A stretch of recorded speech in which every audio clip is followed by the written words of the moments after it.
riot of noise and colour as the teams took to the pitch at Wembley. Manchester City took to their surroundings straight away by taking the game straight to Stoke. Alexander Kolarov down the left-hand side, Stuart, one of their best attacking options. He certainly was. He got forward at every opportunity because Wilkinson was coming in field to mark Balotelli. He whips this one into the near post. Huth had just cleared one, and this one from Shawcross could have gone anywhere. Fortunately for Stoke, it goes into the side netting.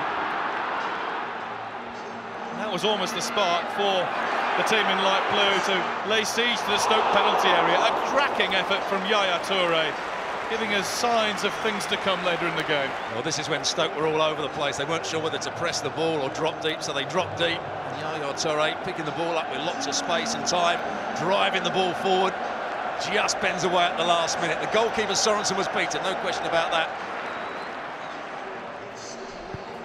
Well, Sorensen may have been grasping thin air at that one, but shortly afterwards he made a save that effectively kept Stoke in the game at the interval. What a save that was to keep out Mario Balotelli, who thought he'd scored a belter. There's been some great saves at Wembley, but this was one of the best. He was going right into the top corner from Balotelli. He had to get it at full stretch. He still had to have a strong enough hand just to tip it past the post.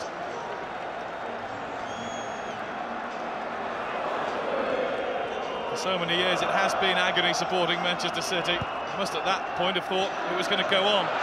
Then a stroke of luck. Vincent Kompany, well, he clearly handled it. The ball comes up off Kenwyne Jones, then the knee, hit both hands actually of Kompany. And from that moment he broke downfield and very nearly scored for Manchester City. Closer to half-time, David Silva with arguably the best chance of the first half. Balotelli breaking through onside.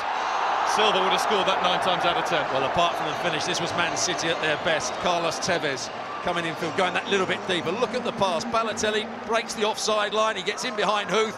Sorensen just gets a hand on it, but Silva should score. I don't think Silva was at his greatest today. Didn't have his best game, but still an influence. There was no doubt that Stoke needed to lift themselves after half-time, and for the first half hour of the second half it was a much more even affair. Best chance, Kenwyne Jones getting goal side of Julian Lescott, but finding Joe Hart in his way.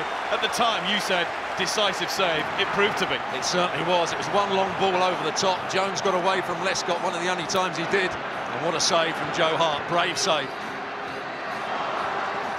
Then the moment that will go down in Manchester City folklore. We thought Yaya Toure hit his effort in the first half hard. This was hit twice as hard. It certainly was, and credit to Mancini. He's just changed the formation about 2 minutes beforehand. Silva, Balotelli combining down the left-hand side. Then Balotelli gets on it again and has the strike at goal. Watch this little back heel from Balotelli.